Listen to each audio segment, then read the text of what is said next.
आज का दिन बड़ा इंटरेस्टिंग होने वाला है, द नेक्स्ट 1 hour एटलीस्ट।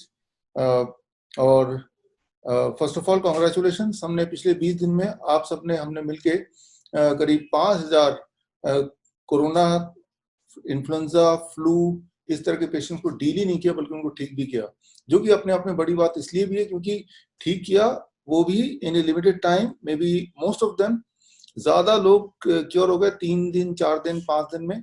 और सबसे इम्पोर्टेंट बात, किसी दवाई के बिना बिना उनके एक भी पैसा खर्चा किए। यानी कि इस वक्त दुनिया में जो सबसे भयानक बीमारी मानी जाती है, जिससे पूरी दुनिया रुक गई है, असली में आपने देखा कि वो कितनी छोटी बीमारी है। मेरे ख्याल से अब आपको पता चला, it is a simple flu, सर्दी जुकाम के बराबर, इससे ज्यादा कुछ नहीं। तो जैसा जो दिखता है वैसा वो हो कोई जरूरी नहीं है। तो आज जो मैं बताऊंगा, ये अगर आपको ठीक से समझना है एग्जैक्टली, तो उसके लिए एक नियम है। एक नियम को दिमाग में रखेंगे तो सब कुछ समझ आ जाएगा। जो मैंने आज ये बनाया है प्रेजेंटेशन, इसमें आपने जो सवाल पूछे हैं इस पिछले 1 महीने के दौरान, स्पेशली जब आपने कोरोना के पेशेंट से डील किया, तो आपके दिमाग में या आपके ऐसे सिचुएशंस आए जहां पे आपको कोई जवाब नहीं था कि पेशेंट को कैसे हैंडल करें। तो जो जो सवाल आपने पूछे वो सारे सवाल मैंने कलेक्ट किए, और वो सारे सवाल को के बेसिस पे ही ये प्रेजेंटेशन है जो आप देख रहे हैं। So this presentation is based on जो भी कुछ आपने अभी पूछा पिछले कुछ दिनों में, वो सारे इकट्ठे करने के बाद। तो सीधा चलते हैं इसमें। नियम एक दिमाग में याद रखिए कि आप इमेजिन कीजिए कि आप जज के पोस्ट में हैं, आप जज हैं और जज हैं, और ये एग्जांपल मैंने पहले भी दिया है एक बार अपने वीडियो में। और संजय दत्त आपके सामने है एज ए मुजरिम के साथ की तरह, और एक तरफ मीडिया और ग्लैमर और बड़े बड़े नेता सब बोल रहे हैं कि संजय दत्त एक बहुत अच्छा आदमी है और वो लोगों का भला करता है, तो मुन्ना भाई है और हीरो है। और दूसरी तरफ एविडेंस एविडेंस सबूत ये बोलते हैं कि वो तो एक मुजरिम है और उसको सजा होनी चाहिए। तो आप किसकी बात मानेंगे एज ए जज? आप मानेंगे जो मीडिया बोल रही है, जो चमक दमक बोल रहा है, जो बड़े बड़े नेता बोल रहे हैं, जो फिल्मों में दिखाया जा रहा है, या आप मानेंगे एविडेंस क्या बोल रही है, सबूत क्या बोल रही है? तो एज ए जज आप सबूत को मानेंगे, राइट? सबूत पेपर के अंदर दबे हुए हैं, वो सबूत देखेंगे और सबूत जो मिलेगा, जो एविडेंस मिलेगा, उसी को सच मानेंगे। बस इतनी सी बात अगर आप सामने रखें, इतनी सी बात अगर दिमाग में रखें, तो जो मैं आपको बताने जा रहा हूँ वो सारा कुछ समझ आ जाएगा आपको। अगर इस बात को आपने इग्नोर कर दिया तो सारा कुछ कंफ्यूज हो जाएंगे। और आपके लिए समझना आसान है क्योंकि आपने पिछले 20 दिन में एक्सपीरियंस किया कि टीवी में आपने देखा, अखबार में आपने देखा, और हर जगह की कितना भयानक एक बीमारी आ गई है कोरोना, जो पूरे दुनिया को खा जाएगी। बट इन रियलिटी जब आपने उनके पेशेंट को डील किया, उनको ठीक किया, तो आपने देखा कि ये कितना आसान है, कितना आसान है ठीक होना। Just a 3 step diet for most of the corona patient. हमने देखा पिछले 20 दिनों में 3 दिन का 3 स्टेप डाइट, वो भी एक ऐसा सिंपल डाइट जो कहीं भी मिल जाता है, किसी भी शहर में, किसी भी देश में, और उससे कैसे ठीक होते हैं। और उनमें काफी सारे पेशेंट ऐसे थे जो अगर हॉस्पिटल चले जाते तो सीधे वेंटिलेटर के लिए वो एलिजिबल थे, सीधे वेंटिलेटर के लिए एलिजिबल थे। मतलब ये कि आपने ऐसा नहीं कि जो बहुत माइल्ड केस है, मॉडरेट केस, उनको ठीक किया। कुछ लोग ऐसे थे जो एक्सट्रीम केस थे, क्रिटिकल केस थे, एक्यूट केस थे, उनको ठीक किया और 3 दिन में ठीक किया, कई बार 5 दिन में ठीक किया, लेकिन जल्दी जल्दी आपने ठीक कर दिया। तो जो टीवी में दिखाया जा रहा था, जो अखबार में पढ़ाया जा रहा था, जो आप जब भी फोन करते हैं तो जो एक रिंगटोन बजती है, तो ऐसा लगता है कोई बहुत बड़ा दानव आ गया। लेकिन असली में जब आपने देखा, इन रियलिटी देखा, फेस टू फेस देखा, तो देखा कि ये कितना सिंपल सी बीमारी है। तो यही दुनिया बीमारी की, that is what I call as भय का व्यापार। तो खैर, यू आर ए जज टुडे, और आप ग्लैमर पे मत जाइए, चमक धमक पे मत जाइए। कितना बड़ा हॉस्पिटल है, कितनी बड़ी मशीनें हैं, वो एक तरफ, और सच्चाई क्या है, एविडेंस क्या है, वो दूसरी तरफ। तो इतना करेंगे तो आ जाएगा सब कुछ समझ। अब सीधे आप स्क्रीन पे देखिए, emergency management of influenza covid patient. देखिए, कोविड-19 जो है वो इन्फ्लुएंजा है, इन्फ्लुएंजा की कैटेगरी का है, फ्लू के कैटेगरी का है। कोविड-19 बोलेंगे तो आप कंफ्यूज हो जाएंगे। यू से it is a influenza, you से इट इज ए फ्लू, तो आसान है। तो आप ऐसे बोलिए कि फ्लू को कैसे मैनेज करें। तो जब भी किसी को फ्लू होगा, जो सिम्टम आप यहाँ पे देख रहे हैं, ये सारे सिम्टम हो सकते हैं, या इनमें से कुछ सिम्टम हो सकते हैं। बस आपको इन सिम्टम को मैनेज करना है। इमरजेंसी मैनेजमेंट मतलब कि जब ये सिम्टम हमारे खतरे से बाहर हो जाता है, अब खतरे से बाहर होने की डेफिनेशन क्या है, ये बहुत ही इंपॉर्टेंट बात है। वो पेशेंट, कोई पेशेंट ऐसा होता है कि वो थोड़े से में ही उसकी हालत खराब हो जाती है, थोड़े से में ही वो पैनिक हो जाता है। तो वो पैनिक होकर बोलेगा कि मेरा दम घुट रहा है, मैं सांसें नहीं ले पा रहा हूँ, टेम्परेचर बढ़ गया, ये बोलेगा। लेकिन एज ए एक्सपर्ट आपको कूल रहना है, आपको कूल रहना है, बिल्कुल कूल रहना है। पेशेंट तो पैनिक होता ही है, लेकिन हमें कूल रहना है। कूल रह के आपको देखना है कि इन सारे जितने भी चीजें आप लोग स्क्रीन पे देख रहे हैं, वो ब्रीदिंग है, वो कफ है, फीवर मैनेजमेंट, वॉमिटिंग है, नोजिया है, वीकनेस है, ये सारों में सिर्फ ब्रीदिंग, सांसें और फीवर, यही दोनों चीज इंपॉर्टेंट है जिसको पकड़ के रखना है। दैट इज ब्रीदिंग और टेम्परेचर। ये दोनों कंट्रोल में रख लिया तो कोई घबराने की बात नहीं। उल्टी कर रहा है, करने दो, ठीक हो जाएगा। पेट के अंदर कोई अच्छी चीज नहीं है तो बाहर ही निकलेगी। नोजिएटिक है तो आराम से लेटे रहो, आफ्टर ऑल बीमार हो, चिंता की बात नहीं। वीकनेस है, कितना भी कमजोरी बोले, उठा नहीं जा रहा, निश्चिंत रहिए, बी कूल, वो मरने नहीं वाला। देखिए मरना इतना आसान नहीं होता, it is not easy to die. तो बिल्कुल निश्चिंत हो जाइए कि मरने नहीं वाला है। तो बस अगर आप ब्रीदिंग को और टेम्परेचर को दोनों को थोड़ा मैनेज कर लें तो बात बन जाएगी। अब सबसे इन दोनों में भी सबसे ज्यादा जो इम्पोर्टेंट है वो है breathing. Breathing issue, breathing difficulty आती है तो यहाँ पे क्या करना है, तो इसमें ब्रीदिंग में क्या करना है। अगर हॉस्पिटल में कोई जाता है तो ब्रीदिंग के लिए क्या करते हैं, पहले उसको देखते हैं फटाफट, फिर आपको क्या करना है उसको देख लेते हैं फटाफट।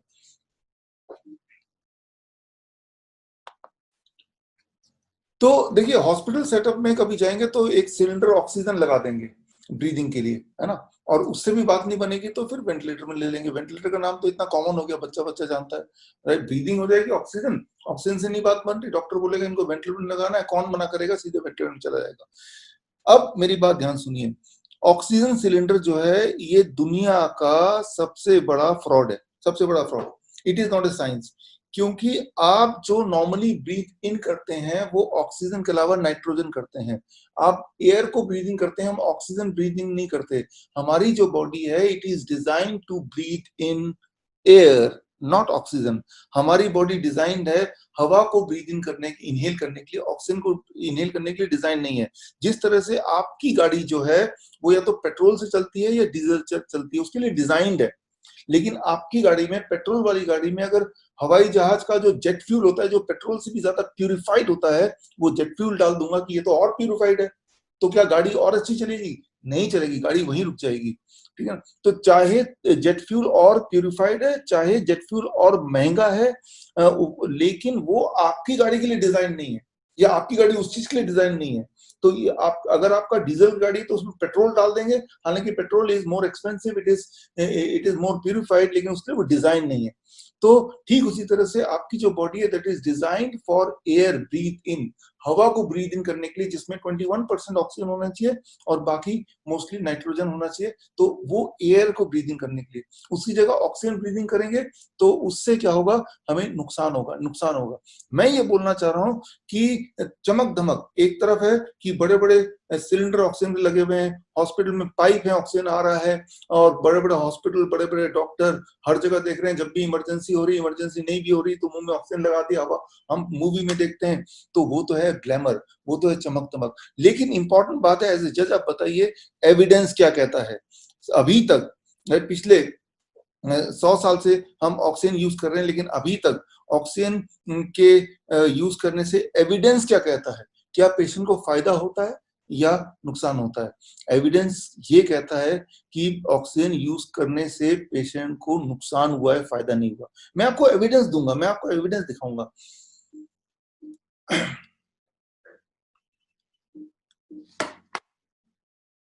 The evidence is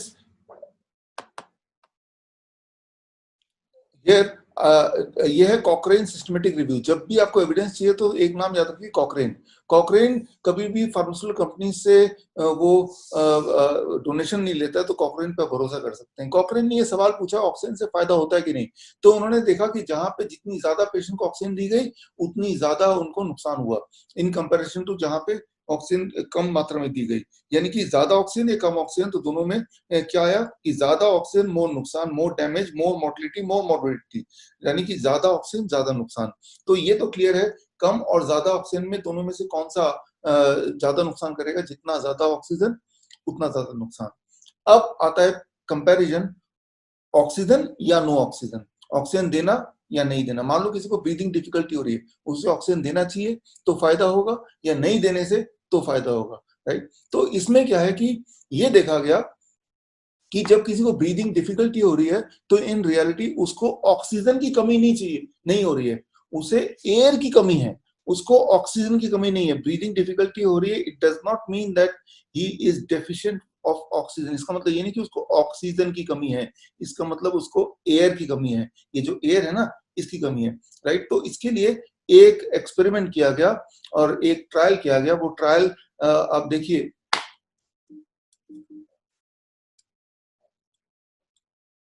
कि दो ग्रुप बना दिए, एक को ऑक्सीजन दिया गया और दूसरे को ऑक्सीजन की जगह एयर दिया गया। This is very very interesting. ये मेन स्ट्रीम मेडिकल में ये किया जाता है और वाइडली किया जाता है। भारत में नहीं किया जाता, लेकिन अलग अलग दुनिया के देशों में किया जाता है कि जब भी किसी को ब्रीदिंग डिफिकल्टी हो, आपको सिर्फ इतना करना है कि ये जो फैन आप देख रहे हैं, राइट, इस तरह का एक फैन लेना है, हैंड हेल्ड फैन बोलते हैं इसको, और ये सभी के पास होता भी है, नहीं तो 200 रुपए मिल जाएगा। और इसको पेशेंट के नाक के आगे 6 इंच की दूरी पे इस तरह से बैठ के आगे, इस तरह आगे आगे की तरफ झुक के, और ऐसा अगर 4 से 5 मिनट करेगा पेशेंट, तो ये देखा गया कि उसकी जो ब्रीदिंग डिफिकल्टी थी वो धीरे धीरे ठीक होने लगेगी।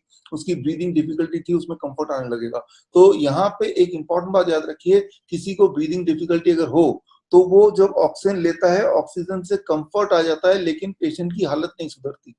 लेकिन उतना ही कंफर्ट आ जाएगा ऑक्सीजन की जगह अगर ये पंखा अगर नाक के सामने लगा दें और 5-7 मिनट हो जाए तो उसको वो सांसें आने लगेंगी। सांसें आने लगेंगी मतलब एयर आने लगेगा।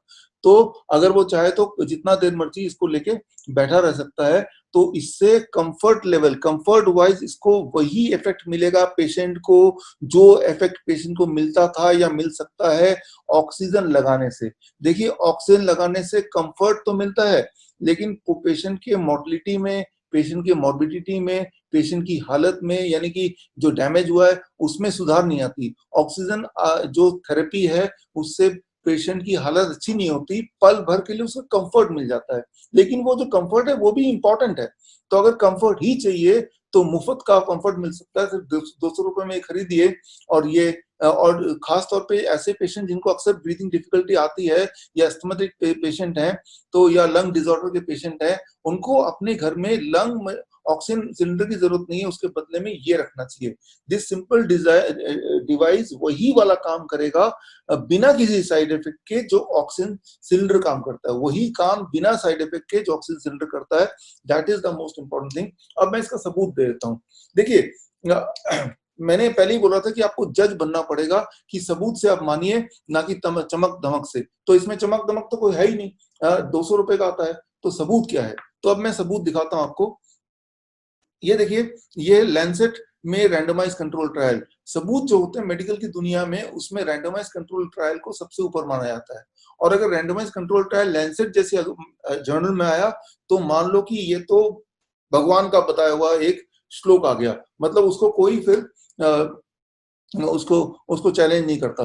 तो ये लैंसेट में 2010 में ऑक्सीजन एंड रूम एयर से इसी तरह से ब्रीथिंग का ट्रायल लिया गया। उसमें देखा गया कि जितना कंफर्ट मिलता है ऑक्सीजन से, एग्जैक्टली उतना ही कंफर्ट मिलता है इस तरह के डिवाइस से। सिंपल।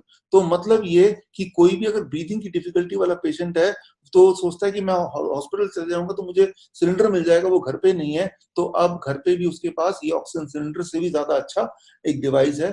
तो ये है इमीडिएटली कंट्रोल करना उसके ब्रीदिंग डिफिकल्टी को। तो जितने भी लोग पेशेंट आपको बोलेंगे मुझे ब्रीदिंग डिफिकल्टी हुई है, तो अगर उन पेशेंट को हम बोलें कि ये लेके आप बैठ जाओ और बैठने आगे झुक के, तो उसकी मोस्टली 95% पेशेंट की तो ब्रीदिंग डिफिकल्टी इससे ही खत्म हो जाएगी। मतलब वो वाले पेशेंट जिनको ऑक्सीजन लगाने से जो आराम मिलता, वही वाले पेशेंट को इसको लगाने से उतना ही आराम मिलेगा। और मैंने तो खैर देखा है बहुत सारे पेशेंट्स में, अगर आपने नहीं देखा आप देख लेंगे। और तब तक के लिए एज ए जज ये सबूत आपके सामने है।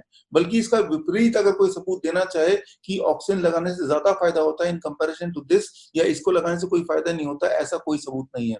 मतलब इसके फेवर में सबूत मैंने दे दिया, आप इसके अगेंस्ट में सबूत ढूंढिए, आपको नहीं मिलेगा।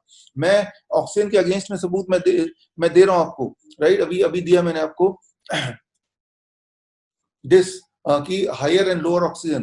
तो कॉकरेन के अगर आप देखें 2019 और 2020 का कॉकरेन रिपोर्ट देखें तो आपको पता चल जाएगा कि ऑक्सीजन थेरेपी से पेशेंट को टेम्पररी रिलीफ मिलता है at the cost of making him more sick and more ill, क्योंकि हमारी बॉडी डिजाइंड ही नहीं है कि भाई हम ऑक्सीजन को इनटेक करें, हमारी बॉडी डिजाइंड है to intake the air.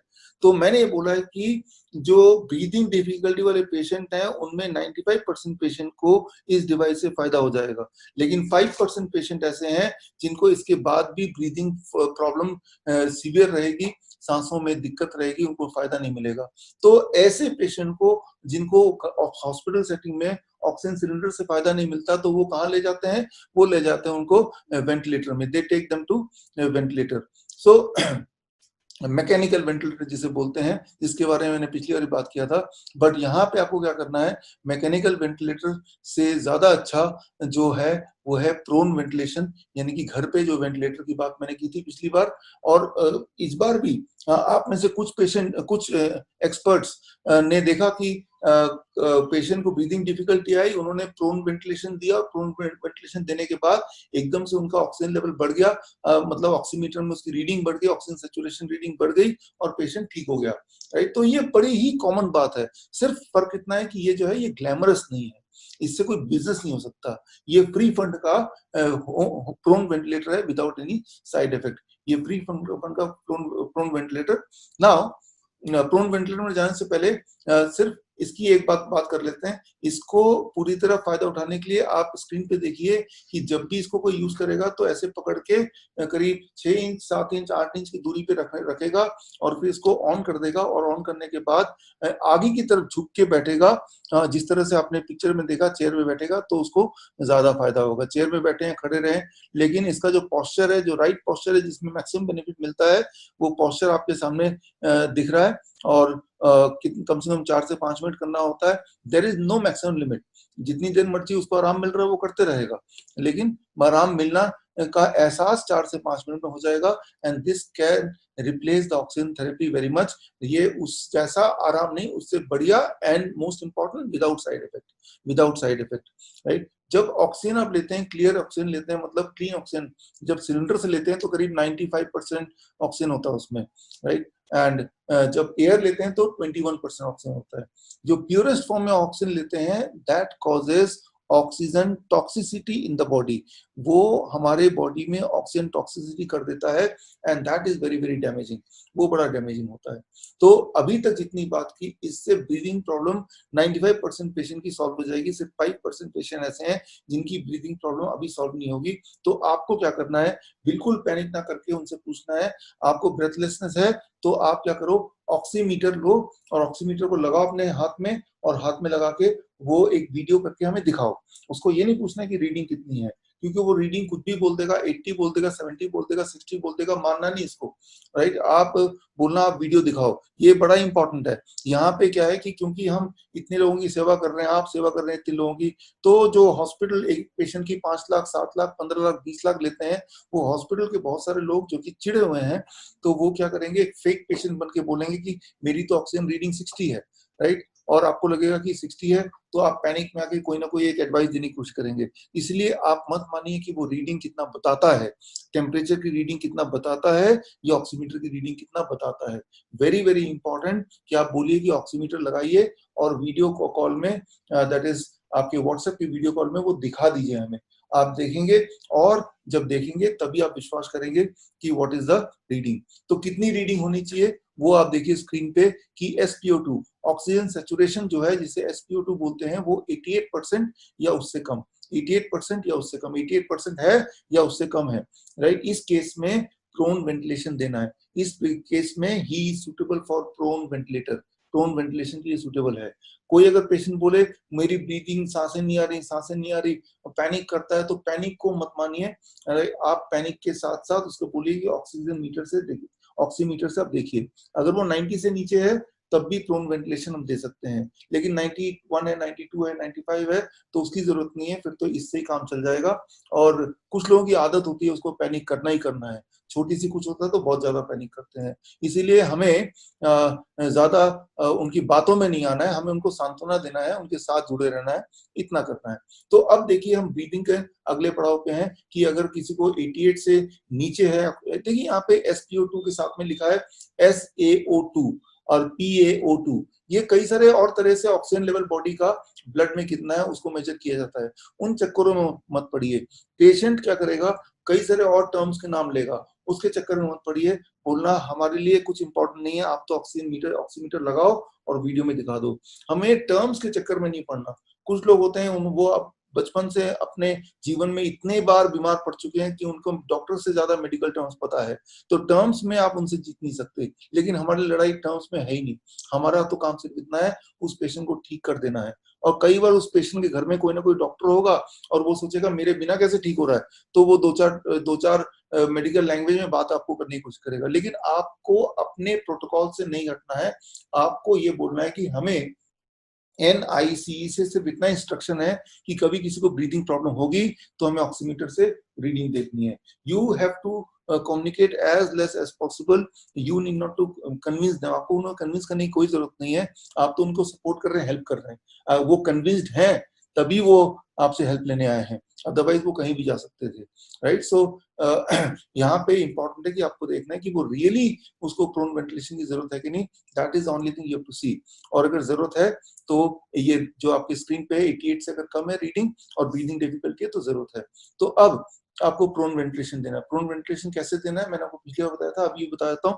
Prone ventilation में आपको उसको करीब 12 घंटे उसको प्रोन पोजीशन पे लिटाना है, राइट। 12 घंटे कम से कम लेटेगा 24 घंटे में, लगातार नहीं, हर घंटे के बाद 15-15 मिनट का ब्रेक ले सकता है, जैसे मैंने पिछली बार बताया था आपको, राइट। तो देखिए यहाँ पे आगे प्रोन वेंटिलेशन में क्यों जाएगा, वो बोलेगा मुझे वेंटिलेटर की जरूरत है, क्यों ना मैं हॉस्पिटल में जाके 7-8 लाख रुपए खर्च करके मैं मैकेनिकल वेंटिलेशन में जाऊं।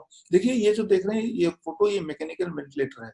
मैकेनिकल वेंटिलेटर होता क्या है, ये स्क्रीन पे देखिए, सिंपल फोटो में आपके स्क्रीन पे दाएं साइड में आ रहा होगा कि नाक से और मुंह से कुछ पाइप जा रही हैं, लंग के लिए जा रही हैं, लंग्स के लिए, जिसमें ऑक्सीजन भर के लंग्स में स्पीड से फेंका जा रहा है, और एक नाक से जा रहा है वो आपके पेट में जा रहा है। यानी कि खाना भी वो नहीं खा पाएगा मैकेनिकल वेंटिलेटर लगाए तो नाक से वो खाना जाएगा और फिर हवा भी मुंह से जाएगा। तो मतलब ये है कि पाइप ही पाइप पेट में गया, पाइप ही पाइप लंग में गया, और उसी से खाना और उसी से हवा ये मैनेज कर रहे हैं। ये है मैकेनिकल वेंटिलेटर, और ये बहुत ही दर्दनाक होता है, बहुत ज्यादा दर्दनाक होता है, राइट। तो अब ये जो मैकेनिकल वेंटिलेटर है, इसमें कोई भी इंसान ठीक नहीं होता। 90% केसेस में इंसान की मृत्यु हो जाती है, खासतौर पे कोविड के केस में। वो क्यों, ये समझना होगा, क्योंकि आपके पास अभी दो चीजें हैं पेशेंट को देने के लिए, प्रोन वेंटिलेटर है और मैकेनिकल वेंटिलेटर है। मैकेनिकल वेंटिलेटर दिखता ऐसे है, उसमें होता क्या है, जब भी ये पाइप जाती है तो होता क्या है, ये समझना होगा आपको पेशेंट के बारे में कि वो क्यों मर जाता है। वो 10 में से 9 पेशेंट तो वेंटिलेटर से बाहर जिंदा ही नहीं निकलते, और जो जिंदा निकलते हैं वो वेंटिलेटर की वजह से जिंदा नहीं निकलते, वेंटिलेटर में जाने के बावजूद भी किस्मत अच्छी थी कि वो जिंदा निकल जाते हैं। और जो जिंदा निकल जाते हैं उनमें से भी काफी लोगों की मौत करीब 2-3 महीने में हो जाती है, आधे लोगों की। और आधे लोग जो जिंदा बच जाते हैं, specially in case of Covid, they are the one जो कि ऑलमोस्ट पैरालाइज कंडीशन होते हैं, पैरालाइज कंडीशन। अच्छा, पैरालाइज कंडीशन में क्यों होते हैं ये जानना आपके लिए जरूरी है। इसके लिए देखिए, जब भी कभी कोई पेशेंट वेंटिलेटर में जाता है तो एक चीज जरूर होती है, उसके न्यूरो डैमेज। न्यूरो डैमेज मतलब आपका ब्रेन और आपके लंग्स के बीच में एक तालमेल है, राइट। दोनों एक एक हार्मनी में काम करते हैं, ब्रेन एंड लंग्स एक हार्मनी में, एक ट्यूनिंग में काम करते हैं। लेकिन जब वेंटिलेटर पे आपका लंग्स आ जाता है, यानी कि तब बॉडी नहीं, वेंटिलेटर से लंग्स को कंट्रोल कर रहे हैं। ऐसे में लंग्स का कनेक्शन ब्रेन से स्विच ऑफ हो गया, और ऐसे में जो चीजें बचपन से आपने सीखी थी कि दांत कैसे ब्रश करना है, खाना कैसे खाना है, ग्लास कैसे उठाना है, बातें कैसे करनी है, लैंग्वेजेस जो आपको याद थी, वो सारा वो जो पेशेंट है भूल जाता है। That is called neuro damage, भूल जाता है वो। अब वो जब भूल गया तो बेसिक कामों के लिए भी वो दूसरों पे डिपेंड होता है। जैसे एक छोटा बच्चा अभी भी पैदा हुआ है तो उसका दिमाग बिल्कुल ब्लैंक हो गया, तो उसको ये भी नहीं पता कि खाना उठाना कैसे है, रोटी तोड़ना कैसे है, पानी ग्लास कैसे पकड़ना है, most of the things he will not know, तो पेरेंट्स सिखाएंगे। तो वेंटिलेटर से बाहर जब आदमी आता है तो उसको एक एक चीज नए सिरे से अक्सर अक्सर बोल रहा हूं मैं, सीखना पड़ता है। तो ये तो हो गया न्यूरो डैमेज। इसके अलावा आप देखिए यहाँ पे लिखा है सबसे ऊपर, वेंटिलेटर एसोसिएटेड लंग इंजरी, मतलब ये से कहते हैं वाली, कि वेंटिलेटर की वजह से लंग में इंजरी, क्योंकि जिस स्पीड से वो हवा फेंकते हैं, हमारे body is not designed for the speed, और उस स्पीड से जब कई कई दिन तक हवा फेंकेंगे, ऑक्सीजन फेंकेंगे, तो उससे हमारे बॉडी में लंग्स में डैमेज हो जाता है, जिसे वाली बोला जाता है। ऑक्सीजन टॉक्सिसिटी, ऑक्सीजन टॉक्सिसिटी इसलिए क्योंकि ऑक्सीजन नहीं चाहिए हमारे बॉडी को, और ऑक्सीजन जब लगातार देते हैं तो जो लंग्स के जो सेल्स हैं वो उसकी immune cell, immunity of the lungs immunity of the lungs वो कमजोर हो जाती है। इम्यूनिटी पहले से ही कॉम्प्रोमाइज्ड है लंग्स, और ये जो वेंटिलेटर इम्यूनिटी को और कॉम्प्रोमाइज कर देगा बिकॉज ऑफ ऑक्सीजन टॉक्सिसिटी। जिससे क्या होगा, आप सबसे इंपॉर्टेंट बात बताने जा रहा हूं कि ये जो पाइप है, ये पाइप के रास्ते बैक्टीरिया सारे लंग्स तक पहुंचाएंगे और लंग्स में वो घेर लेंगे, और ऐसे में लंग्स की जो इम्यूनिटी है वो ऑक्सीजन ने ऑलरेडी खत्म कर दिया है, और वो जो बैक्टीरिया है वो लंग्स के अंदर जो छोटे छोटे एल्वेलाई है, यानी कि बहुत सारे छोटे छोटे सैक्स हैं, करीब 50 करोड़ छोटे छोटे बलून, 50 करोड़ बलून माइक्रोस्कोपिक, जिसके अंदर हवा भरा होता है, जिससे हवा ऑक्सीजन एक्सचेंज होता है, एयर एक्सचेंज होता है, तो उसके अंदर बैक्टीरिया भर जाते हैं, उसके अंदर पानी भर जाता है, जिसकी वजह से सांसें लेने में और दिक्कत आती है और इंसान धीरे धीरे मरने लगता है। तो मैं यहाँ पे ये बोलना चाह रहा हूँ कि जब भी कभी कोई पेशेंट में वेंटिलेटर पे डालते हैं तो उनको ये सारी बीमारियां और हो जाती हैं। ये 4 बीमारियों के नाम बोले which is induced because of the ventilator. वो बीमारी थी नहीं, बट इट इज डेस्टाइन्ड, वो बीमारी होना ही होना है, बिकॉज यही मैकेनिज्म है वेंटिलेटर का। वेंटिलेटर मतलब पाइप लगाएंगे, जब भी पाइप लगाएंगे और मुंह और नाक लगातार रहेगा ऐसे खुला, तो वो धीरे धीरे bacteria and virus will travel through the pipe और वो लंग्स के निचले हिस्से तक पहुंच जाएगा। और इसे कहते हैं VAP, ventilator associated pneumonia. It leads to VAP, ventilator associated pneumonia. तो वेंटिलेटर में आने से 4 और बीमारियां आ जाती हैं, और इसलिए देखा गया है कि भाई ज्यादातर जो लोग मर जाते हैं पेंडेमिक, जैसे ये पेंडेमिक चल रहा है, ऐसा बोला जा रहा है, तो पेंडेमिक उनमें से जब किसी का पोस्टमार्टम होता है और लंग्स की कंडीशन देखते हैं तो देखते हैं कि उस इंसान के मरने की वजह कोई वायरस नहीं था, मरने की वजह बैक्टीरिया पाई जाती है। लेकिन अभी तो यहाँ पे पोस्टमार्टम ही नहीं होता है और सीधा ही उसको शमशान पहुंचा देते हैं, जला के राख कर देते हैं। तो इसीलिए वी डू नॉट नो कि इस केस में क्या हो रहा है। लेकिन ये देखा गया हमेशा कि हम सोचते हैं कि वायरस की वजह से डेथ हुई है, but virus was the initial cause to make you sick. लेकिन बीमार पड़ने के बाद आपके जो एक्शंस थे उसको ठीक करने के, हॉस्पिटल जाना, ओवरडोज मेडिसिन लेना, ऑक्सीजन लेना, फाइनली वेंटिलेटर पे जाना, विच अट्रैक्टेड अदर इलनेस, बाकी इलनेस अपने अट्रैक्ट किया, as a result you died. लेकिन जब मर गए तो किसके खाते में चढ़ा, वो कोरोना के खाते में या वो उस वायरस के खाते में चढ़ा जो वायरस को पब्लिसाइज किया गया है। तो ये डिटेल में जानने के लिए ये आप जर्नल का सारा डिटेल दिया है, you can go and read it. तो मैं यहाँ पे ये बोलना चाह रहा हूँ कि वेंटिलेटर पे आपका कोई बहुत जानी दुश्मन है ना, उसको भी वेंटिलेटर पे जाने मत बोलिए। अगर ऐसा लगता है ये मर जाएगा, फॉर एग्जाम्पल अगर कभी मुझे जरूरत पड़ी and if I am going to die, I prefer to die without ventilator. क्यों मैं बोल रहा हूँ, क्योंकि वेंटिलेटर में डेथ को नहीं रोक पाएंगे, लेकिन डेथ को और पेनफुल जरूर बना देंगे। It is going to be very very painful, very very very very painful thing. तो क्यों आप चाहते हैं कि डेथ इतनी पेनफुल हो, किसी की भी फॉर दैट मैटर। तो वेंटिलेटर इज समथिंग जो कि एक चमक दमक तो है कि भाई सम मशीन है, कोई एक और लाखों का खर्चा है, क्योंकि वो नहीं होगा तो पैसा किस बात का मांगेंगे, हॉस्पिटल में बेड में किस लिए सुलाएंगे। आप सोचेंगे कि हॉस्पिटल पर ऑक्सीजन सिलेंडर है और वेंटिलेटर है तो यही सेफ जगह है, जबकि यही 2 कारण है किसी के मरने के। और मैं यूं ही नहीं बोल रहा हूँ, I am giving you evidence, सारे एविडेंस आपके पास है। पिछली बार भी मैंने कुछ एविडेंस दिए थे, मैं और भी एविडेंस देता रहूंगा आगे भी, राइट। तो यहाँ पे एक बात समझिए, तो ऐसे पेशेंट को क्या करें जिसका काम इससे भी नहीं चल रहा, तो उसे हमें देना है प्रोन वेंटिलेशन। प्रोन वेंटिलेशन क्या होता है वो देखिए, पिछली बार मैंने बताया था। देखिए ऐसे नॉर्मली हम सोते हैं, जब इस तरह से हम सोते हैं तो हार्ट का प्रेशर लंग्स में आता है, और जो पेट का जो एब्डोमेन के जो सारा मटेरियल है उसका प्रेशर भी लंग्स में आता है। और लंग्स में जिस हिस्से में देखा है डॉट डॉट डॉट है, यहाँ की जो एल्वुलाई है यानी कि एयर सैक, छोटे छोटे बलून, उस वो सारे पिचक जाते हैं, जिसके अंदर हवा होना चाहिए, जिससे हवा ब्लड में घुलने के लिए एक्सचेंज, एयर एक्सचेंज होता है। तो वो सारे जो है वो पिचक जाते हैं, वो सारे पिचक जाते हैं, वो सारे जैसे आप देख रहे हैं। तो ये है इस पोजीशन में जब लेटते हैं नॉर्मली। लेकिन जब हेल्दी इंसान जब लेटता है तो फिर पिचकने के बावजूद भी हमें फर्क नहीं पड़ता है। जब पिचक जाते हैं तो हमारी लंग्स की कैपेसिटी 20% कम हो जाती है, लेकिन अभी जो 80% है ना उससे हमारा काम चल जाता है, पता भी नहीं चलता है, राइट, नॉर्मल कंडीशन में। लेकिन जिसका लंग्स ऑलरेडी कॉम्प्रोमाइज्ड है उस केस में ये जो 20% और कम हो गया, इससे उसकी ब्रीदिंग डिफिकल्टी बढ़ेगी। लेकिन इसका ठीक उल्टा कर लें, उसी को अगर उस पेशेंट को इस पोजीशन में लिटा दें, आप देखिए इसे कहते हैं प्रोन पोजीशन, इसे कहते हैं प्रोन वेंटिलेशन। तो इससे आप देखिए वो जो डॉट डॉट डॉट थे उनके साइज बढ़ गया, यानी कि लंग की कैपेसिटी 20% बढ़ गई। तो बस लाइफ एंड डेथ के बीच में ये 20% का ही फासला है, इतना ही है।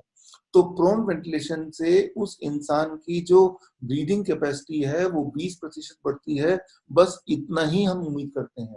मैकेनिकल वेंटिलेशन भी इतना बढ़ा नहीं सकता है, राइट। सो ओनली 20% ही चाहिए होता है, जो कि झट से मिल जाता है, और आधे घंटे के अंदर ही patient magically start feeling well. आधे घंटे में patient magically start feeling well. लेकिन ये जो प्रोन वेंटिलेशन है, ये प्रोन वेंटिलेशन में आधे घंटे के लिए नहीं, उस पेशेंट को कुछ समय के लिए रखा जाना चाहिए। देखिए इसमें मैंने बताया, एक तो पेट का जो भार है वो कम हो गया, हार्ट का भार है वो कम हो गया, एल्वुलाई का साइज बढ़ गया 20%, और इससे आपकी ब्रीदिंग इंप्रूव हो गई, राइट। लेकिन इसमें कितनी देर रखना है पेशेंट को? 24 घंटे में कम से कम 12 घंटे, ज्यादा 16 घंटे। तो यानी कि हर एक घंटे में लेटा लेटा थक जाएगा तो वो दोबारा से अपनी पोजीशन चेंज करके हिल डुल लेगा, फिर दोबारा से लेट जाएगा इसी पोजीशन पे। इसे कहते हैं प्रोन वेंटिलेशन। कई बार पेशेंट बोलते हैं कितना मुश्किल है, 12 घंटा लेटना पड़ेगा मुझे।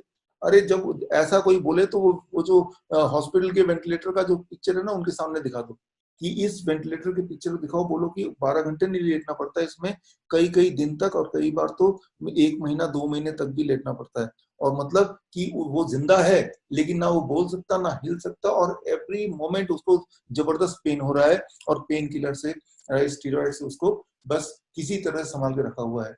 तो यानी कि living dead body which is full of pain. तो जब उसको देखेगा तो ऐसे सिंपली लेटना उसको बहुत आसान लगेगा, राइट। और उसमें भी उसको लाखों खर्चे होने वाले हैं, और लाखों खर्चा होने में के बाद भी जिंदा रहने की पॉसिबिलिटी कितनी है? वो 10 में से 9 लोग तो भगवान को प्यारे हो जाएंगे, एक जिंदा रहेगा, उस एक में भी आधे लोग, मतलब उस एक में भी चांसेस है कि कुछ दिनों में मर जाएंगे, या फिर वो लाइफ लॉन्ग पैरालाइज रहेंगे जब तक जिंदा रहेंगे। वो सारा सिनेरियो अगर किसी को पता चल जाए तो ये जो 12 घंटा लेटना है या 16 घंटा लेटना है, फॉर दैट मैटर अगर किसी को 24 घंटा भी एक दिन लेटना पड़े, ये बड़ा आसान लगेगा, राइट। एक तो मुफ्त में है, दूसरा every moment the patient is improving. जरा सोचिए, जो उसकी ब्रीथिंग कंडीशन थी हर पल वो बेटर हो रहा है, बेटर हो रहा है, बेटर हो रहा है। एक बात याद रखिए, जो मैकेनिकल वेंटिलेटर है वो कभी भी किसी भी पेशेंट को ठीक नहीं करता है। ये मैकेनिकल वेंटिलेटर कैसा काम करता है मैं आपको उदाहरण देकर समझाता हूँ। मान लीजिए आपकी गाड़ी की पेट्रोल खत्म हो गई, तो धक्का देने से क्या गाड़ी के पेट्रोल आ जाएगा? नहीं आएगा। धक्का देने से क्या होगा? सिर्फ गाड़ी को पेट्रोल पंप तक ले जा सकते हैं, बस वही काम कर सकते हैं।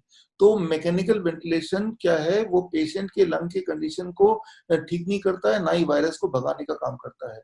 मैकेनिकल वेंटिलेटर गाड़ी को धक्का लगाने का काम करता है। लेकिन मान लीजिए आप गाड़ी को धक्का लगा रहे हैं और सामने पेट्रोल पंप है नहीं, कहीं भी नहीं है, तो क्या धक्का लगाने से कुछ फर्क पड़ेगा? धक्का लगाने से उल्टा ड्राइवर और थक जाएगा, और अगर धक्का लगाते वक्त रात के अंधेरे में जंगली जानवर आ जाएंगे तो वो भी खा जाएंगे। तो सेम थिंग होता है, जैसे वेंटिलेटर पे लोगों को लगाते हैं, with in the first 24 hours वो बैक्टीरिया उसके लोअर ट्रैक में आ जाता है, लंग में, और बैक्टीरिया घर बना देता है, वो निमोनिया होता है, और निमोनिया से उसकी डेथ होती है। तो बोलते हैं कि ये निमोनिया से डेथ हो गई। It is not death because of pneumonia, it is the death because of the ventilator. तो मैं ये बोलना चाह रहा हूँ कि ये जो वेंटिलेटर आप देख रहे हैं, प्रोन वेंटिलेशन जिस तरह से है, this is the best thing, जिसमें कोई साइड इफेक्ट नहीं है, कोई पैसा खर्चा नहीं है, और इसमें जब लेटेंगे तो बस इस बात का ध्यान रखना है, पिक्चर में देखिए कि जो लोग मोटे हैं, जिनकी तोंद निकली हुई है, वो जब लेटेंगे तो उनका जो तोंद है ना वो तोंद भी दबाएगा लंग्स को, और लंग्स की कैपेसिटी जो 20% बढ़नी चाहिए थी वो बढ़ेगी नहीं, तो ऐसे मोटे इंसान को फायदा नहीं होगा। तो ऐसे मोटे इंसान को आप देखिए सबसे नीचे वाली फोटो में, उनको पिलो लगा के एडजस्ट करके जिसमें उसको कंफर्टेबल लगे। जब उसको कंफर्टेबल लगेगा तो समझ लीजिए पिलो ठीक जगह पे लग गई। कैसे पता चलेगा कि पिलो ठीक से लगाया कि नहीं? तो जब उसको कंफर्टेबल लगेगा, when he is feeling comfortable, वो पेट के नीचे लगाया या लोअर पार्ट में लगाया या पैरों के नीचे लगाया, इस तरह से जब बोल रहा है कि आई एम कंफर्टेबल, मुझे ब्रीथिंग आसान लग रहा है, तो मान लो कि वो आपने ठीक से प्रोन पोजीशन में उसको लिटा दिया है। तो वो एक हिट एंड ट्रायल की बात है, वो पेशेंट खुद ही फीडबैक देगा। तो इसे कहते हैं, क्योंकि उसको कई घंटे तक लेटना है, he has to be comfortable.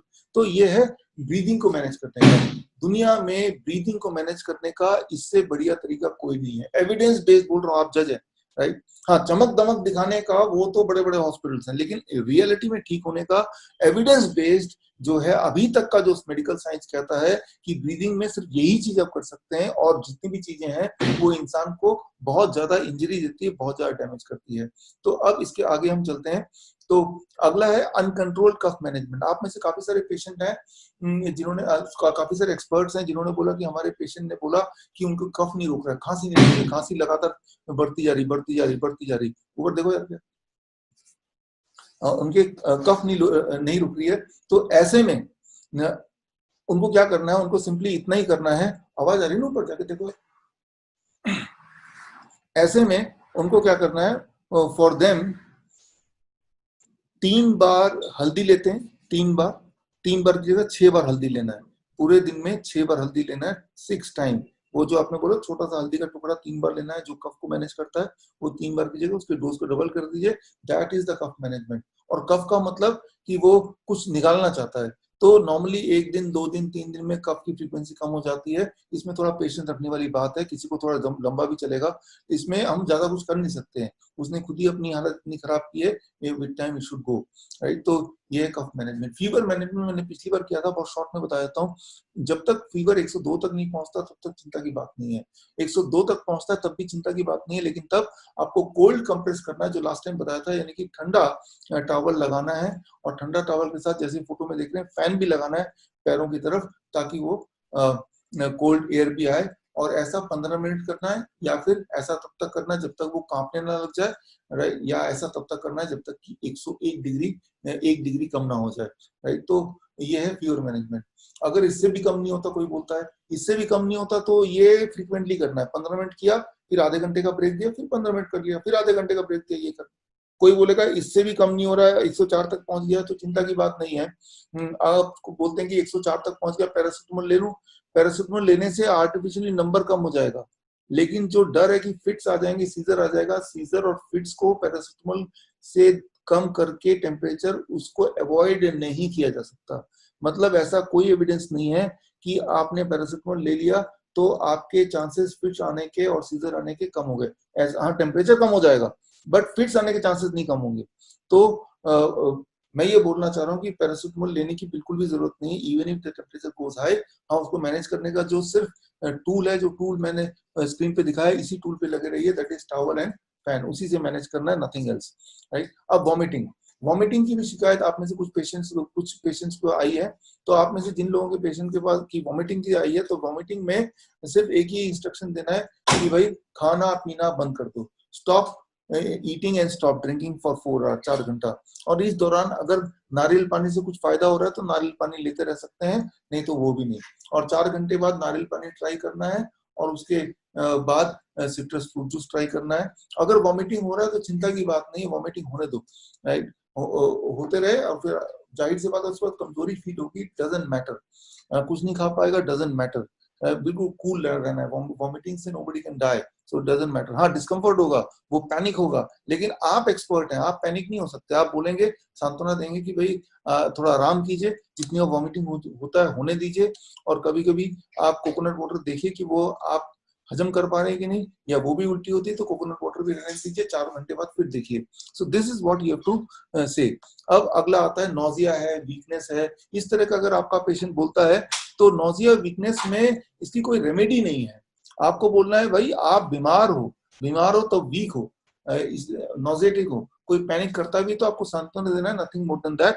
इसमें आपको सिर्फ इतना बोलना है कि आपको रेस्ट करना है, और बहुत ज्यादा हुआ तो जिंजर, अदरक का टुकड़ा लेके चबाना है, चबाना है, चबाना है, चबाना है, फिर उसका जो फाइबर रह जाएगा उसको थूक के फेंक देना है, फिर 1 घंटे बाद दोबारा से एक छोटा सा पीस चबा लेना है। इससे थोड़ा अगर आराम मिलता है तो ठीक है, या फिर आप बोलना कि अदरक को कूट के और एक कप पानी में डाल के थोड़ा उबालना है, उबालने के बाद ऊपर से नींबू निचोड़ना है, नींबू निचोड़ने के बाद 1 चम्मच रॉ हनी है तो वो डालना है, मिला के घुट्टी बन जाएगी, उसको सिप सिप करके पीना है हर 1 घंटे बाद। तो इससे भी नौजिया में आराम मिलेगा, वीकनेस में आराम मिलेगा। इसमें कोई डरने की बात नहीं, डेंजर की बात नहीं, हाँ कमजोरी है, बस कमजोरी है, but need not to worry about it. तो ये सारे जो इमरजेंसी में यही सारे मैनेजमेंट है, इसके अलावा और कोई मैनेजमेंट मुझे लगता नहीं कि किसी इन्फ्लुएंजा में है, राइट। अब इसके बाद आपके कुछ सवाल हैं, वो सवाल मैं फटाफट ले लेता हूँ। इसके अलावा भी कुछ सवाल तो मैंने इसमें ही डाल दिए हैं, but there are some more question which let me take.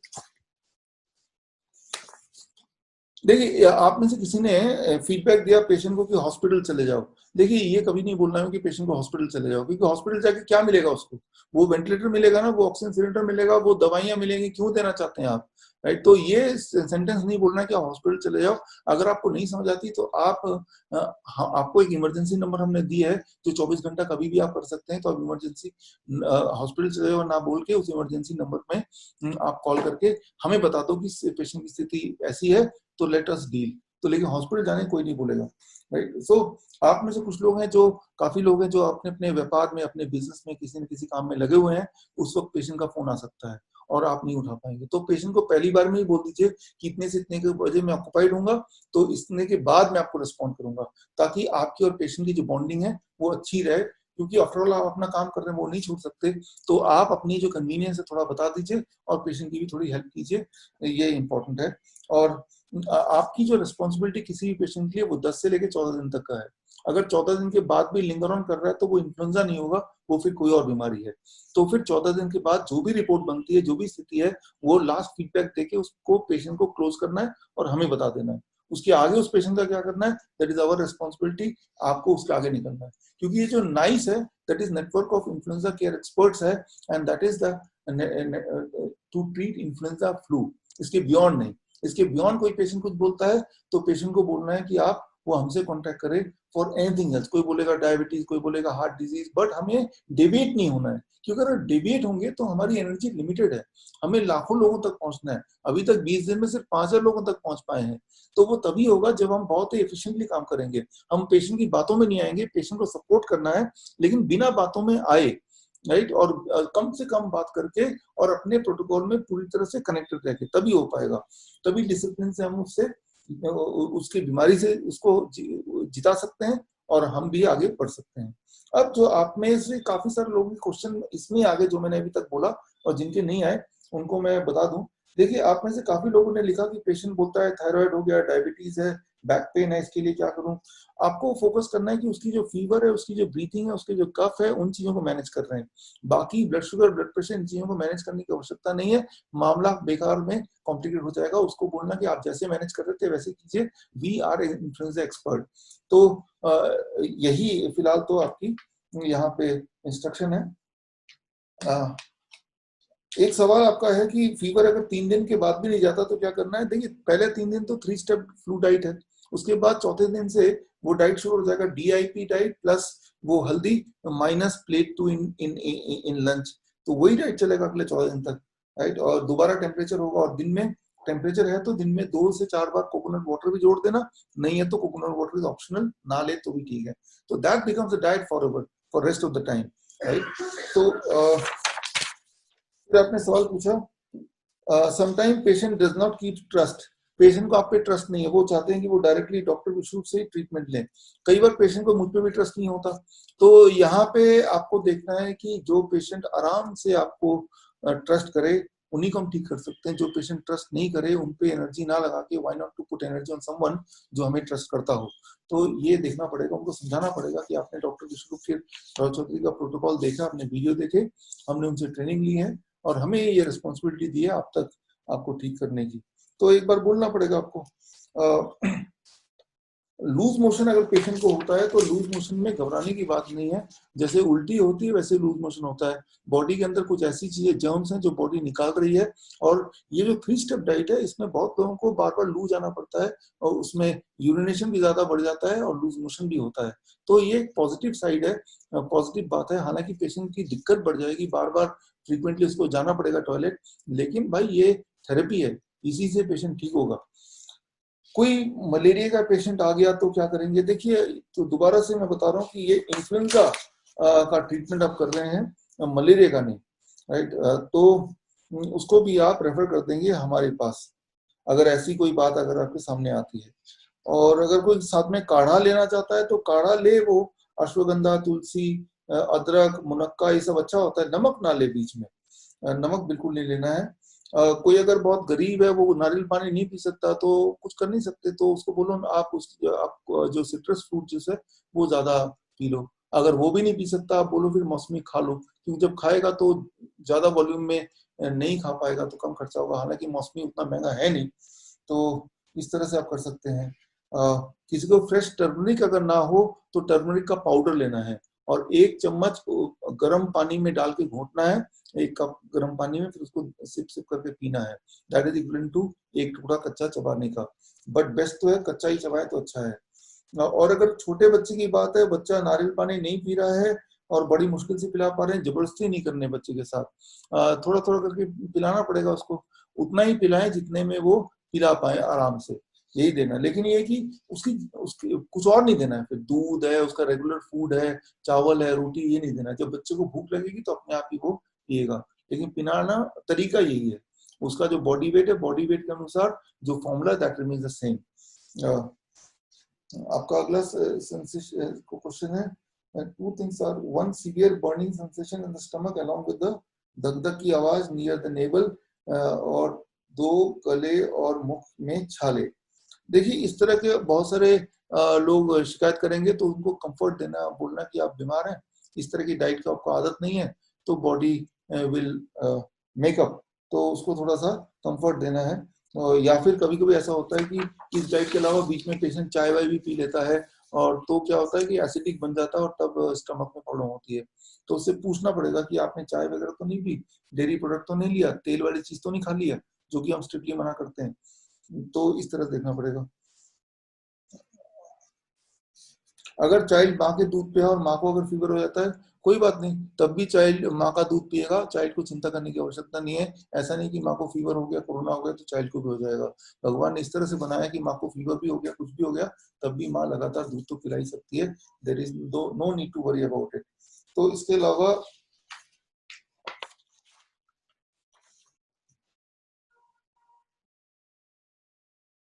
if the patient is already admitted to hospital, before we contact them, and if the hospital is not allowing 3-step diet, अगर patient hospital में admit हो गया तो आप हमें inform कर देंगे, बात वहीं खत्म हो जाती है। तो आपका रिस्पॉन्सिबिलिटी उस पेशेंट के लिए खत्म हो गया। हमें इंसिस्ट नहीं करना है, वो उनको हॉस्पिटल ही जाना है। हॉस्पिटल चले गए तो हमारे डाइट देने की आवश्यकता नहीं, क्योंकि हॉस्पिटल में डाइट भी दे रहे हैं और पेशेंट को ऑक्सीजन भी दिया जा रहा है, पेशेंट को वो उल्टी सी दवाई भी दी जा रही है। पेशेंट को कुछ भी हो जाएगा तो बोलेंगे आपकी डाइट की वजह से वो उसकी डेथ हो गई। तो ऐसे पेशेंट को छोड़ के आप उन पेशेंट पे टाइम लगाइए जो आप पे भरोसा करते हैं। If relative get the patient admitted to hospital without informing us and we come to know later, अगर वो आपको बताए बिना हॉस्पिटल में एडमिट करते हैं, जैसे आपको पता चल जाए हॉस्पिटल में एडमिट हो गया, वहीं पे आप स्टॉप हो जाएं और आप हमें खबर कर दें, और chapter is closed for that patient. Why the patient get cough after 3 days of flu chart? देखिए, कुछ पेशेंट कफ के बारे में बताएंगे, तो cough is a part of the fever, right? Flu का तो पार्ट है कफ, लेकिन वो ठीक हो जाता है, राइट? तो अगर हंग्री है, kid feel hungry during fast, देखिए वो हंग्री है या नहीं है, उस चीज को इग्नोर करना है। बोलना आप पेशेंट, आपको ज्यादा ऑप्शन नहीं है, हंग्री है और छोटा बच्चा है तो ज्यादा ज्यादा कुछ फल खा सकता है और कुछ नहीं। एक्चुअली जो क्रेविंग होती है ना, बिस्किट की क्रेविंग, ब्रेड की क्रेविंग, वो क्रेविंग को वो हंग्री बोलते हैं। अदरवाइज देखिए, इतना सारा मौसमी का जूस और नारियल पानी पीने के बाद किसको भूख लगेगी? और अगर भूख लगेगी तो फल खाने देना, बच्चों को होगी और किसी को नहीं। एक फिर पवन कुमार, एक पेशेंट का नाम है, suffering from on end of fever and both pain in past 1 month. जो 1 महीने से सफर कर रहा है, तो वो इन्फ्लुएंजा नहीं होगा, वो फीवर, वो फ्लू नहीं होगा, वो कोविड नहीं होगा, वो कुछ और ही होगा। तो वो केस आप हम तक बताइए और ऐसा उनको बोल के क्लोज कर दीजिए, let us deal with that case. If the patient on 3 days flu diet and the condition does not improve, मैंने आपको बताया कंडीशन नहीं इंप्रूव होगा तो आपको आगे उसको जो DIP डाइट का मैंने बताया था उस प्रोटोकॉल पे लेके आना है। पेशेंट को हेडेक भी होगा तो उसको आराम करने बोलना है, हेडेक भी होता ही है, that is a symptom, after all उसको फ्लू है, हेडेक तो होगा ही। अच्छा, फीवर में वो नहा सकता है? हाँ, नॉर्मल पानी में नहा सकता है, ना ठंडे पानी में ना गर्म पानी में, जरूर नहा सकता है। पेशेंट का टेस्ट और स्मेल चला जाता है? पेशेंट का टेस्ट और स्मेल तभी जाएगा जब वो दवाई भी ले रहा होगा, अगर वो पैरासिटामोल वगैरह ले रहा होगा तो ही जाएगा, अगर सीधे डाइट पे आएगा तो नहीं जाएगा। तो अगर ऐसा कोई बोलता है तो आप बोलिए कि आपने दवाई लिया था, तो फिर आपको पता चल जाएगा। अगर पेशेंट का कॉन्टैक्ट नंबर वगैरह कंप्लीट नहीं है या वो आप उनसे कॉन्टैक्ट नहीं कर पा रहे हैं तो आप हमें बता देंगे। आप में से किसी ने पूछा कि इमरजेंसी नंबर आपको बताया हुआ ऑलरेडी, मैं दोबारा टीम को बोलूंगा आपको बता दे। अगर पेशेंट टमाटर और कुकुम्बर के साथ कैरेट भी खाना चाहता है, देखिए बेस्ट टमाटर कुकुम्बर ही काम करेगा, साथ में कैरेट खाने की कोई जिद करता है तो बोलना थोड़ा बहुत खा लो। इसके अलावा आपके क्वेश्चन है, most of the time after 2 days patient take paracetamol and after 2 days due to apprehension or fear, तो पेशेंट कई बार क्या करता है, डर के हमारे पैरासिटामोल खा लेता है। तो ऐसे में कुछ कर नहीं सकते, आप वर्चुअली हैं, आप बहुत दूर हैं उनसे, आप जबरदस्ती नहीं कर सकते, आप तो अपनी तरफ से बोलेंगे खाने की जरूरत नहीं है, इससे आपको नुकसान होगा, इसीलिए हम हैं। उसके बाद उसकी जो मर्जी है वो करेगा, लेकिन आप जो लास्ट में उसका फीडबैक डालेंगे तो उसमें लिख दीजिएगा कि ये पेशेंट ने अपनी तरफ से ये भी किया था हमारे रिकॉर्ड के लिए। फिर एक क्वेश्चन आता है कि पेशेंट को टॉन्सिल है और वो खट्टे फल का जूस पियेंगे, टॉन्सिल बढ़ेगा? नहीं बढ़ेगा नहीं, वो तब बढ़ता है कि जूस के साथ अगर वो डेयरी प्रोडक्ट भी उसी दिन के 24 घंटे के अंदर खाया होगा, पिया होगा, या तेल या अन्न खाया होगा, पिया होगा, तो जाके वो रिएक्ट करेगा, अदरवाइज खट्टे का टॉन्सिल से कोई कनेक्शन नहीं है। अब देखिए 2 days the patient temperature 95-96 degree, is this normal? यहाँ पे टेम्परेचर ये नॉर्मल तो नहीं है, लेकिन आपको देखना है कि पेशेंट कैसा फील कर रहा है। अगर वो नॉर्मल फील कर रहा है तो need not to worry. One of my patient has X-ray and report shows bacterial infection in lungs and he is taking antibiotic. Is it normal? देखिए वो एक्सरे से ये डेफिनेटिव नहीं है कि वो बैक्टीरियल इन्फेक्शन है या नहीं है, पहली बात। दूसरी बात ये है कि अगर बैक्टीरियल इन्फेक्शन है भी तो भी ये जो डाइट है ये बैक्टीरिया पे भी उतना ही काम करता है जितना वायरस पे काम करता है। तो हम तो मना करते हैं कि आप कोई इस तरह का दवाई ना लो, एंटीबायोटिक ना लो। ये diet is antibiotic and antiviral, right. तो इसके अलावा आपके सवाल हैं, panicking too much to have so much fluid will get him cold, so taking 7 glass instead of, कोई 7 ग्लास लेंगे तो हमें जुकाम लग जाएगा, ऐसे कुछ लोग बोलेंगे। तो आप उनको बोलिए कि आपने डॉक्टर विष्णु चौधरी की वीडियो देखे नहीं क्या, और हम उनको वीडियो भी भेजते हैं जो बोलते हैं एक बार देख लो। तो उनको कन्विंस कीजिए, जो कन्विंस ना हो तो बोलिए ठीक है आप इसका आधा ले लीजिए, 7 ग्लास की जगह 4 ग्लास ले लीजिए। जैसे दुकान में हम नहीं करते हैं, थोड़ा सा उनके साथ हम बार्गेन करते हैं, तो थोड़ा बार्गेन करना पड़ेगा, 4 ग्लास में बनाना पड़ेगा उसको, 4 ग्लास लीजिए, 5 ग्लास लीजिए, लेकिन इसके अलावा कुछ नहीं ले सकते। ये नियम बड़ा सख्त है कि आप इसको कम कर सकते हैं, बट लेकिन ये नहीं कि भाई मैंने तो 4 ग्लास पिया तो 1 ग्लास मैं कॉफी पी लूं, नो, वो नहीं चलेगा। तो 3 step flu diet, first day feeling hungry, can you consume, हाँ इसका जवाब दे दिया कि अगर हंग्री फील करता है तो उसको कुछ और नहीं लेना है, ये क्रेविंग है, वो बीमार इंसान है, उसको ज्यादा चॉइस है नहीं, ये उनको समझा देना आपको अच्छी तरह से, ही do not have much choice. तो अब तक जो बात की वो सिर्फ और सिर्फ पेशेंट की बात की, अब हम थोड़ी आपकी बात करते हैं, आपसे जुड़े हुए। आपको या आपके फैमिली मेंबर को अगर फ्लू हो जाए, जो कि किसी को भी हो सकता है चाहे वो कितना भी हेल्दी हो, इंक्लूडिंग मी, क्योंकि वायरस जब आता है तो वायरस पूछता नहीं है कि आपकी हेल्थ कैसी है, वो बॉडी में चला ही जाता है, और ऐसे में वो बॉडी में काफी सारी डिस्कम्फर्ट होती है। तो डिस्कम्फर्ट जैसे होती है तो पेशेंट के लिए क्या करना, आपने देखा, आपको अगर डिस्कम्फर्ट होती है तो आप सपोर्टिव आयुर्वेदा का हेल्प ले सकते हैं, इसे हम बोलते हैं hospital in a box. Ayurveda का हेल्प कैसे ले सकते हैं वो चीज मैं आपको बताने वाला हूँ। अब देखिए पिछले 2 सालों में मैंने और हमारी जो मेडिकल टीम ने मिलके, जिसमें कुछ आयुर्वेदाचार्य हैं और कुछ हर्बलिस्ट हैं वियतनाम के और अलग देशों के, और हमने मिलके 28 ऐसे हर्ब ढूंढे जिन 28 हर्ब के परमुटेशन कॉम्बिनेशन से आप कोई भी दवा बना सकते हैं। जिन 28 हर्ब के परमुटेशन कॉम्बिनेशन से कोई भी दवा बना सकते हैं। वो जो 28 हर्ब है वो आपके सामने स्क्रीन पे में दिखता जा रहा है। ये सारे 28 हर्ब्स हैं और इनका हिंदी में नाम क्या है, इंग्लिश में नाम क्या है, साइंटिफिक नेम क्या है, इनका कौन सा पार्ट यूज करते हैं, वो सब स्क्रीन पे देख रहे हैं। ये आपको मेल पे भी भेज देंगे, लिंक भी दे देंगे इसका, राइट। तो ये सारी चीजें हैं, इससे आप कोई भी दवा बना सकते हैं। कि दवा कैसे बनाना है, कौन से वाले हर्ब को कौन से वाले हर्ब से किस रेशियो में बनाना है, और अलग अलग एज ग्रुप के लिए, अलग अलग वेट के लिए, अलग अलग सिम्टम के लिए कितना डोज देना है, ये सारे के लिए जो ये देखिए इसमें ये एक पेज में सारा कुछ आ जाता है। जितने सारे सवाल हो सकते हैं, फीवर में क्या करना है, नोजिया में क्या करना है, डायरिया में क्या करना है, स्टमक एक में क्या करना है, टूथ एक में क्या करना है, बर्न्स में क्या करना है, डायबिटीज में क्या है, इम्पोर्टेंसी में क्या है। सो ये जितनी सारे बेसिक सिम्टम्स होते हैं, डिस्कम्फर्ट्स होते हैं इंसान के जीवन में, ज्यादातर डिस्कम्फर्ट्स को हमने कवर करने की कोशिश की है, जो स्क्रीन पे आपको दिख रहा है। और उसमें कैसे लेना है वो भी यहाँ पे दिया हुआ है, और उसके वीडियो भी हम आपको दे देंगे। तो इसे हम बोलते हैं what is called hospital in a box. मतलब इसमें वो सारे 28 इंग्रेडिएंट और वो कैसे लेना है, वो सारे चार्ट जो मैंने आपको दिखाया इसके अंदर ही होता है वो चार्ट।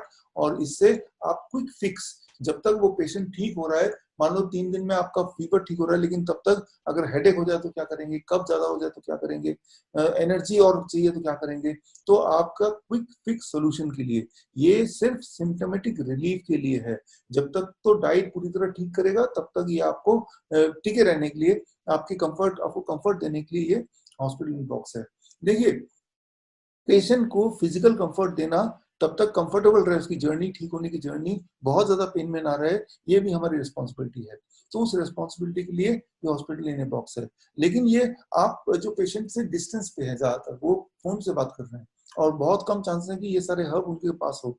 तो ये जो है ये उन्हीं के लिए है, उन पेशेंट्स के लिए है जो आपके फिजिकल कांटेक्ट में है, तब आप दे सकते हैं। तो ये जो बॉक्स है ये आप तक हम पहुंचाएंगे।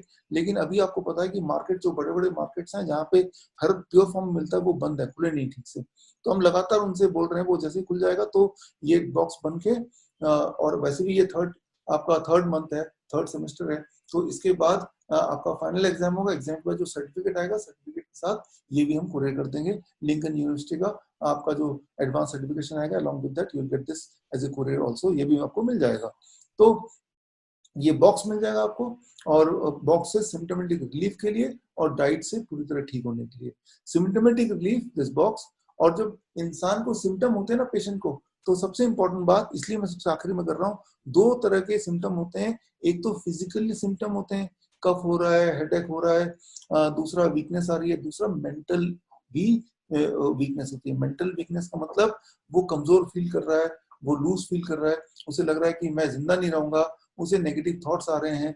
तो जो फिजिकल सिम्टम के लिए ये डब्बा जो आपके सामने है, और मेंटल सिम्टम के लिए उनको मेंटली सपोर्ट देने के लिए हमारे टीम में है डॉक्टर हिमा गुप्ता, जो कि साइकोलॉजिस्ट है, पीएचडी के इन्होंने साइकोलॉजी में।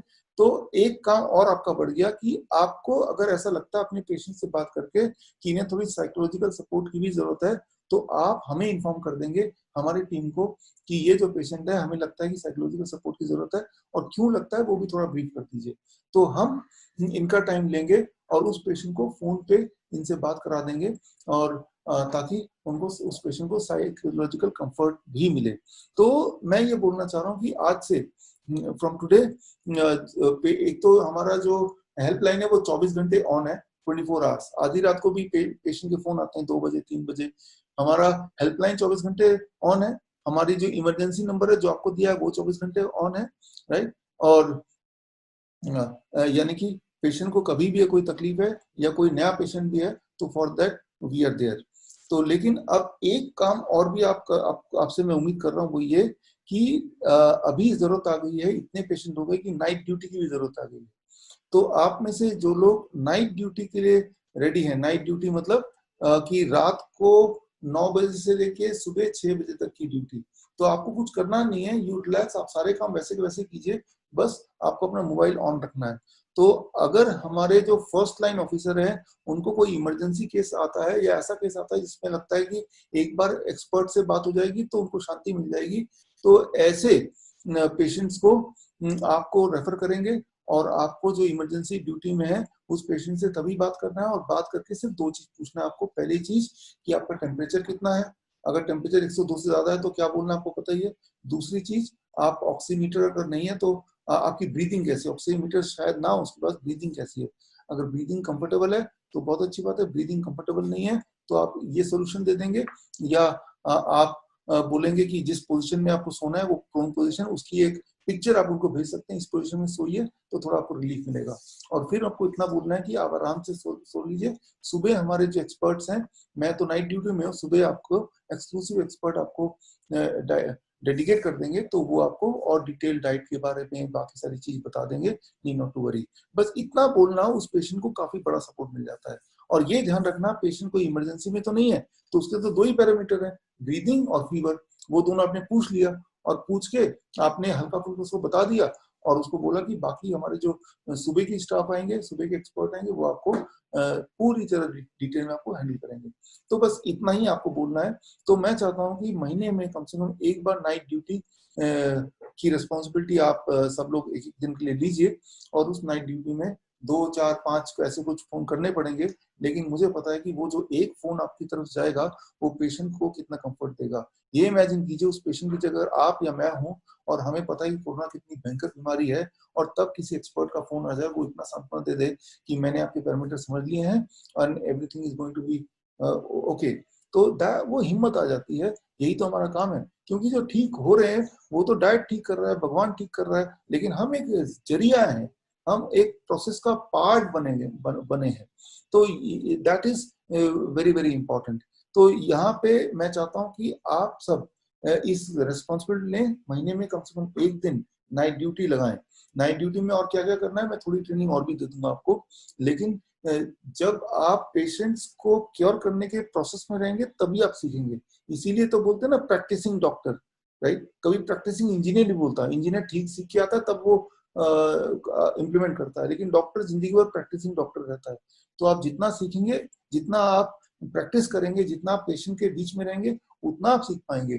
आई एम श्योर कि पिछले 20 दिनों में पेशेंट से जिन्होंने इंटरेक्ट किया, आपने पेशेंट से इंटरेक्ट करके जितना सीखा उतना अदरवाइज आप नहीं सीख पाते, जस्ट मेरे थ्योरेटिकल क्लासेस से, मेरे वीडियो से, मेरे बुक से नहीं सीख पाते, आप कभी नहीं सीख पाते। इनफैक्ट कोई भी नहीं सीख सकता जितना हर पेशेंट अपने आप में एक कहानी है, अपने आप में एक स्टोरी है। That is very very important. Her patient से आपको नई बात पता चलेगी और वो आपकी लर्निंग को बढ़ाएगी। अगली बार अगर आपके घर में भी किसी को कोरोना हो गया, वो तो हो ही सकता है किसी को भी, अल्टीमेटली कोरोना जो है लाइक अदर इन्फ्लुएंजा वायरस, हर एक के बॉडी में एक एक बार आना ही आना है, कोई बच नहीं सकता उससे। तो you will be quite comfortable कि मैंने तो कितने सारे तो ठीक कर दिए, तो मुझे पता है तो मामूली चीज है। तो मतलब ये है कि जो भी आप कर रहे हैं वो उनके लिए नहीं, एक्चुअली वो हम अपने लिए कर रहे हैं, राइट। तो ये हमारी रिस्पॉन्सिबिलिटी है, since we are a part of this society. और ये नॉलेज किसी और को है नहीं, ये नॉलेज आपको है या हमें है, तो ये नॉलेज तो हमें ही देना है ना आपको। और देखिएगा आने वाले दिनों में ये इतना फैलेगा, राइट, ये नॉलेज, और जब भी वो फैलेगा लोग ठीक होंगे तो आपको और हमें अच्छा लगेगा कि that we have started it and many people are getting cured even without contacting us. That is the main goal, कि लोग अपने आप ही ठीक हों बिना हमारी हेल्प के। अल्टीमेटली हम एजुकेशन को बढ़ा रहे हैं। आप क्या कर रहे हैं, पेशेंट को एजुकेट कर रहे हैं, उनके पूरे फैमिली मेंबर को एजुकेट कर रहे हैं। इससे बड़ी बात क्या हो सकती है कि आपकी वजह से किसी को कंफर्ट मिल रहा है, and that is a big thing, that is a big achievement, right. तो आप में से जो लोग नाइट ड्यूटी के लिए वॉलंटियर करना चाहते हैं या वॉलंटियर कर सकते हैं, तो आपको ऐसा एक फॉर्म भरना है, कहाँ जाके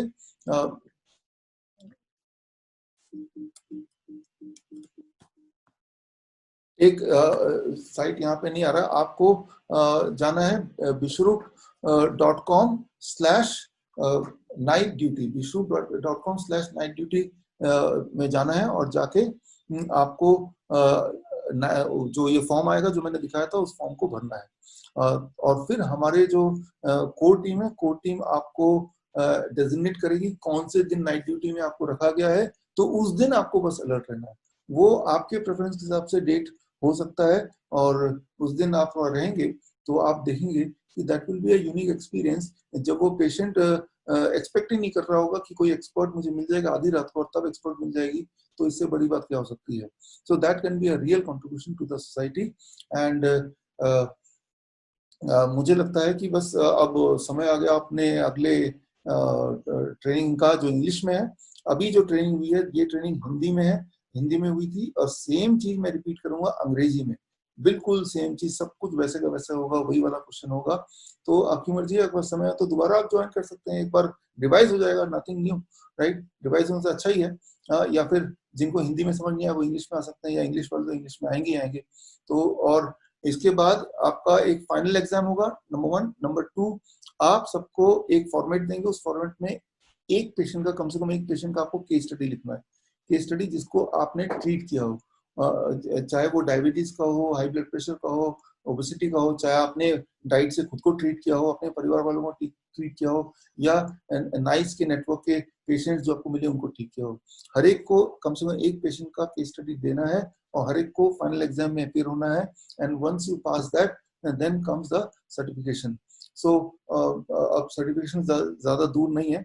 आई एम श्योर कि आप लोगों ने सब कुछ समझ लिया। और यहाँ बहुत सारे सवाल और भी आपने पूछे हैं लाइफस्टाइल डिजीज के बारे में, लेकिन आज हमने लाइफस्टाइल डिजीज को नहीं छेड़ा, क्योंकि वो हमने पहले ही ले लिया था। आप देखेंगे जितने सवाल आपके पहले दिन नहीं थे, आखिरी दिन आते आते कई गुना सवाल और बढ़ जाएंगे। That's what we are calling our practising medical practitioner और प्रैक्टिसिंग डॉक्टर। क्योंकि जितना आप इसको प्रैक्टिस करेंगे उतने सवाल बनेंगे, और बनने भी चाहिए, आपके लिए भी और मेरे लिए भी। सो इसी के साथ I conclude this session, and उम्मीद करते हैं जल्दी किस दिन will meet face to face. All the best, धन्यवाद।